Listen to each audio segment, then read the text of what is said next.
அன்பு நண்பர்கள் அனைவருக்கும் வணக்கம். வாழ்க வையகம், வாழ்க வளத்துடன். மகாலட்சுமி பூஜை, வரலட்சுமி விரதம் என்ன வேணால் சொல்லிக்கங்க. இப்போ ஒரு கன்ஃபியூஷன், 21ஆந்தேதியா 28ஆந்தேதியான்னு சொல்லிட்டு சாட் ஜிபிடி 28ஆந்தேதின்னு சொல்லுது. நம்ம எப்போ கொண்டாடணும்? 21/8/2026 தான் நம்ம கொண்டாடணும். சிரவண மாதம் பௌர்ணமிக்கு முன்னாடி வரக்கூடிய வெள்ளிக்கிழமை தான் கணக்கு டெக்னிக்கலாக. ஸோ அந்த வகையில் இது ஆடிலையும் வரலாம், ஆவணிலையும் வரலாம். நம்பர் 2, எப்போ என்ன நேரத்துக்கு கொண்டாடணும்? பொதுவாக இந்த பஞ்சாங்க போன்ற எல்லா இடத்துலையுமே காலைல 9 to 10, 10:20, 10 to 12 காலையில் அப்படிலாம் சொல்லுவாங்க. ஒன்று. ரெண்டாவது கலசம் வைத்து மகாலட்சுமியை ரொம்ப அலங்காரம் செய்து வழிபடுற பூஜை தான் வரலட்சுமி விரதம். இது ஐஸ்வர்யமும் மன அமைதியும் உங்களுக்கு நிறைய வாரி வாரி கொடுக்கக்கூடிய ஒரு பூஜை. சாருமதி என்ற பக்தையுடைய கனவில் மகாலட்சுமி இந்த பூஜை பண்ணால் உனக்கு இது போன்ற விஷயங்கள் நடக்கும்னு சொன்னதுனால அவள் பண்ணி அதன்படி அவளுக்கு நடந்ததுனால அதை அப்படியே வழி வழியாக நம்ம ஃபாலோ பண்ணுறதா ஒரு ஐதீகம். இது ஒரு புராண கதை. இதில் மங்களம் நிச்சயமாக மங்களகரமாக வீடு இருக்கும், வளர்ச்சி பாதையில் தான் நம்ம வீடு இருக்கும். ஸோ 21/8/2026 வெள்ளிக்கிழமை அப்படின்றது நம்ம குறிச்சிக்கணும். இதில் அந்த டைம்ன்றதை சொல்லிவிட்டு நான் அப்படியே நிறுத்தியிருக்கேன். ஏன் நான் டைம்ன்றதை நிறுத்தியிருக்கேன்னா, நான் எப்பொழுதுமே அந்த வழிபாடு என்பது காலையில் தான் சிறப்பு, மாலை தான் சிறப்பு. மாலை என்பது 6 மணிக்கு அப்புறம். ஸோ வெள்ளிக்கிழமை வருதா, 6 மணிக்கு அப்புறம் ஓம் ஸ்ரீ மகாலட்சுமி நமக அப்படின்னு சொல்லிட்டு நீங்கள் சொல்ல அதோடைய அது ஒரு பெரிய சுக அனுபவம். அது 108 முறை நீங்கள் சொல்லணும். 6 to 6 வச்சுக்கலாம். உங்களுக்கு வசதி வாய்ப்புகள் இருந்ததுன்னா 108 தாமரை உபயோகப்படுத்துங்க, ரொம்ப விசேஷம். ஏன்னா 108 மல்லிகைப்பூ, உதிரி மல்லியை யூஸ் பண்ணுங்கள். உங்களுக்கு என்ன பூ இருக்கோ, உங்கள் வீட்டு பக்கத்தில் என்ன பூ இருக்கோ நீங்கள் அந்த பூ யூஸ் பண்ணுங்கள். இந்த முறை நீங்கள் இந்த விரதம் இருந்து அடுத்த முறை நீங்கள் அந்த விரதத்துக்குள்ளே போகும்போது டெஃபினட்டாக பெட்டர்மெண்ட்ன்ற ஒரு விஷயம் இல்லாமல் உங்கள் வாழ்க்கை இருக்காது. அந்த அளவுக்கு சக்ஸஸ்ஃபுல்லான ரிசல்ட்ஸை கொடுக்கக்கூடிய ஒரு பூஜை. இதில் ஏற்கனவே பல முறை சொல்லியிருக்கேன், பணத்தை பரப்பி கொஞ்சம் தங்கமும் வெள்ளியும் வச்சு, தங்கம் ஒரு பக்கமும் வெள்ளி ஒரு பக்கமும் வைத்து தட்டில், தாம்பாள தட்டில் குடும்பத்தோடு இந்த பூஜை பண்ணுறது சிறப்பு. முதல் நாள் வரவேற்கணும், அடுத்த நாள் அமுச்சு விடணும், இதெல்லாம் விட்டுருங்க. 21ஆந்தேதி வரலட்சுமி விரதம். நீங்கள் விரதம்லாம் இருக்க வேணாம். பால் குடிக்கணும், பழம் தான் சாப்பிடணும், பூஜை முடிஞ்சு தான், அதெல்லாம் வேணாம். உடலை வருத்திக்கலாம் ஒன்றும் தேவையில்லை.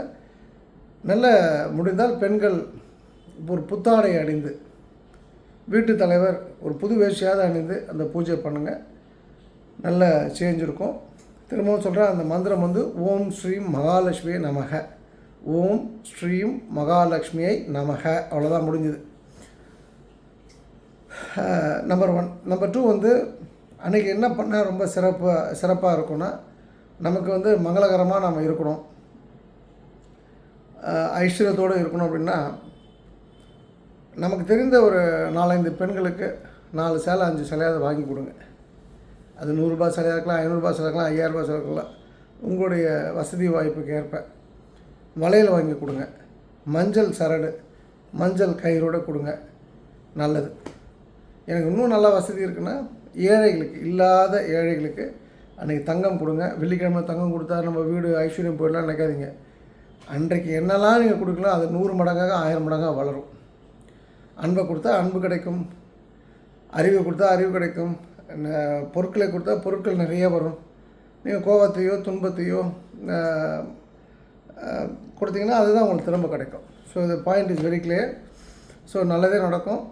இந்த முறை வரலட்சுமி விரதம் அப்படின்ற பேரில் உடம்பெல்லாம் பட்டினி போடாமல் வெள்ளிக்கிழமை அந்த மகாலட்சுமியை கும்பம் வைத்து வழிபட முடியலனா கூட நம்ம கொடுத்த ஓம் ஸ்ரீ மகாலட்சுமி நமக்கு நம்ம சொன்ன அந்த மந்திரத்தையும் நம்ம கொடுத்த ஃபோட்டோவை வச்சுங்க.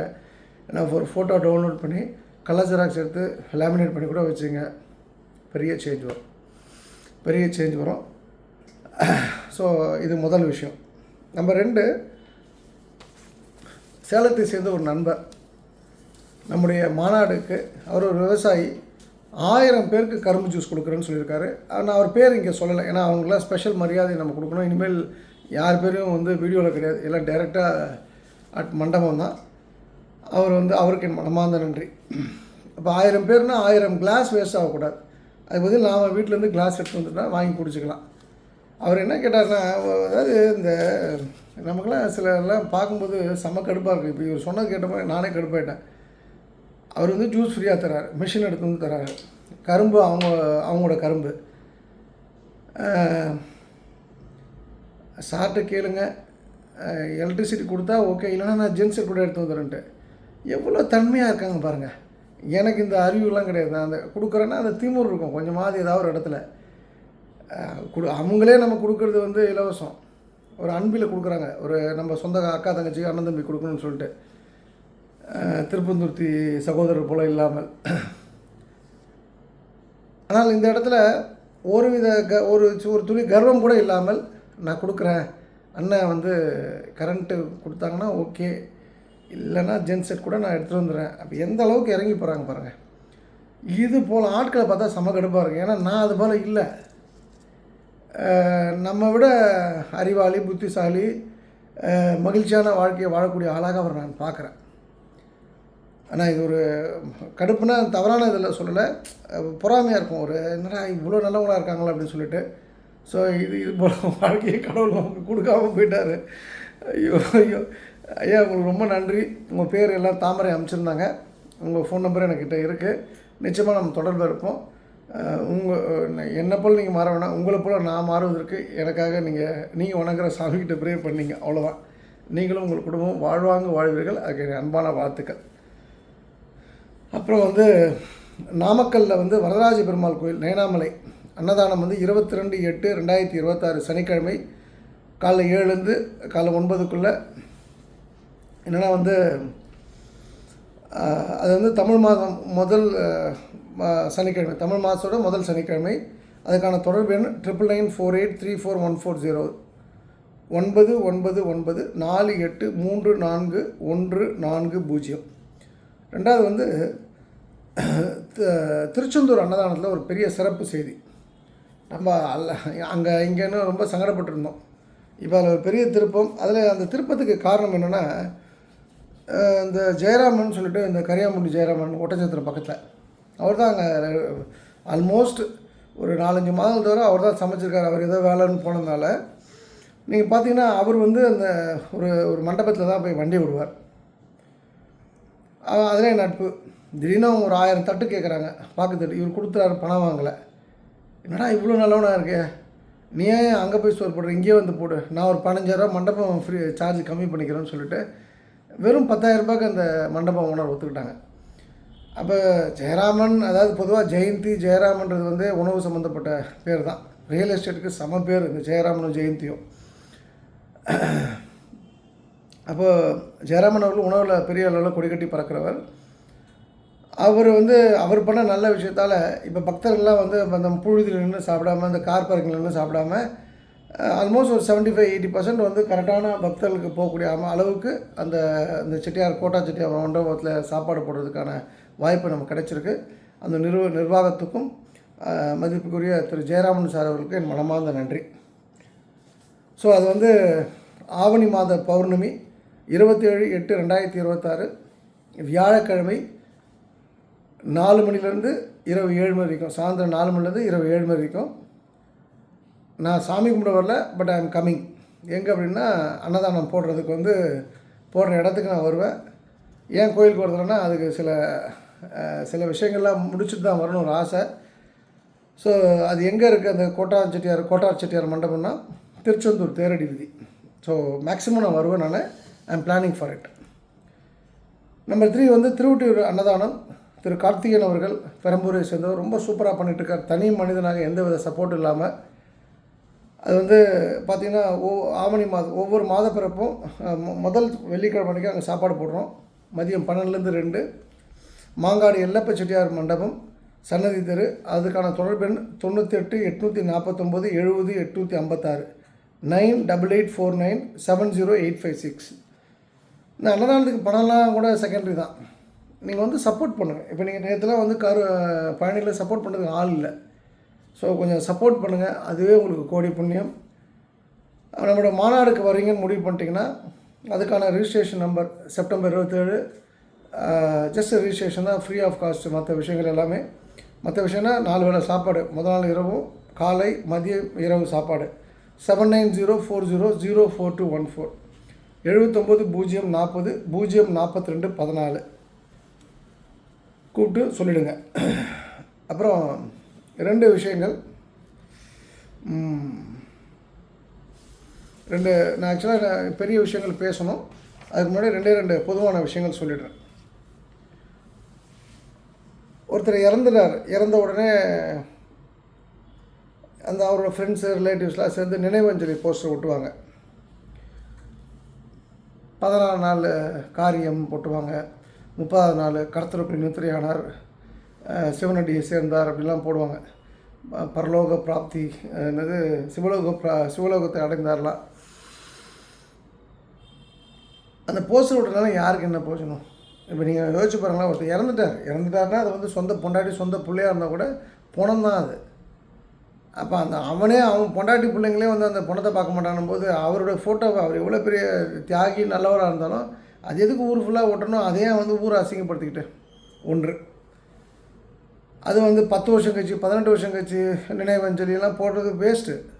இப்போ அந்த போஸ்டர் ஓட்டுறதுனால போஸ்டருக்கான பணம், அந்த டிசைனுக்கான பணம், அந்த பசை அது ஒட்டுறவனுக்கான பணம், இதெல்லாம் சேர்த்து அவர் கிறிஸ்துவராக இருந்தாங்கன்னா அவங்க சர்ச்சு, இஸ்லாமியர் இருந்தால் அவங்களுடைய நமாஸ் பண்ணுற மசூதி, முஸ்லீமாக இந்துவாக இருந்தானா அவனுக்கு பிடிச்ச கோயில், ஒரு 4 பேருக்கு சோறை வாங்கி போடுங்க. அதே போல் பெரிய பெரிய நிர்வாகம்லாம் பார்த்திங்கன்னா எங்களுடைய சேர்மன் இறந்து நீயோட 15வது வருஷம் ஃபுல் பேஜ் அட்வர்டைஸ்மெண்ட்லாம் கொடுப்பாங்க. இருந்தபோது ஒன்றும் பண்ணலை, போனப்புறமும் ஒன்றும் பண்ணனா என்ன அர்த்தம்? ஸோ தயவுசெய்து இது மாதிரி இந்த பேப்பர் அட்வர்டைஸ்மெண்ட்லாம் கொடுக்கறத விட்டுட்டு சாப்பாடு போடுங்க. அவனோட நினைவு நாள் அன்றைக்கி ஒரு 4 பேர் வாழ்த்துவான் அந்த குடும்பத்தை. அது வந்து அந்த குடும்பத்துக்கும் நல்லது, அந்த இறந்து போனவருடைய சோலுக்கும் நல்லது. ஸோ இது கொஞ்சம் ஃபாலோ பண்ணி பாருங்கள். அண்டு சமீபத்தில் ஒரு ஹோட்டல் போயிருந்தேன். நம்ம ஹோட்டல் போகலன்னா தானே அது விஷயம், நம்ம வாழ்க்கையே ஹோட்டல் தானே. அங்கே ஒருத்தர் வந்து சூப் ஆர்டர் பண்ணுறாரு. நான் இப்போ சூப்பே அவனுக்கு ஆர்டர் பண்ணுறதில்ல, எனக்கும் ஆர்டர் பண்ணி அவனுக்கும் ஆர்டர் பண்ணுறதில்ல. ஏன்னா எங்கள் ஆளுங்களை பாதி பேர் சூப் வரதுக்கு முன்னாடி அதில் பெப்பர் போடுறானுங்க, அதில் சாஸ் டொமேட்டோ சாஸ் ஊற்றுறானுங்க, அதில் வந்து கொஞ்சம் சால்ட்டு போடுறாங்க. நல்லா புரிஞ்சுக்கணும், அந்த செஃப்பை தயாரிக்கிறாரு. நம்ம போகிறது எல்லாமே டீசெண்டான ஹோட்டலு. அப்போ அந்த செஃப்பு குவாலிஃபைடு செஃப்பாக இருப்பார். அவர் பார்த்து இன்க்ரீடியன்ஸை குவான்டிட்டிலாம் செக் பண்ணி தான் போடுவாங்க.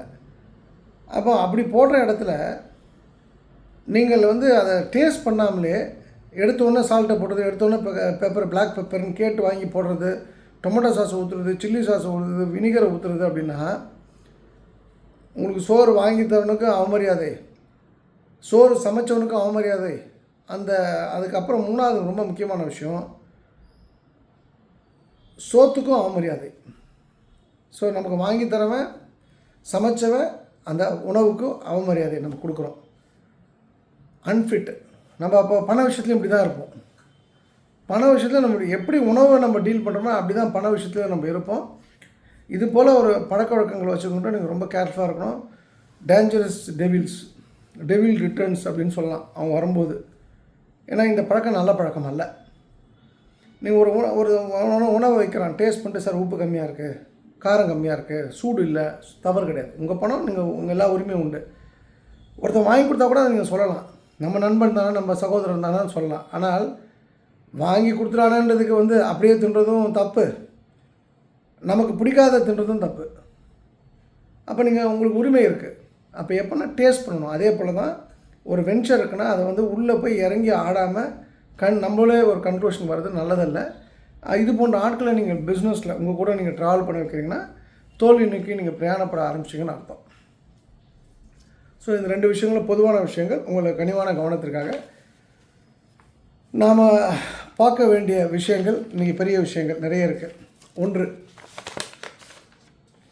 ஒரு நிமிடத்தில் மனிதர்களை புரிந்து கொள்ள என்ன பண்ணணும், எப்படி அது how it will happen.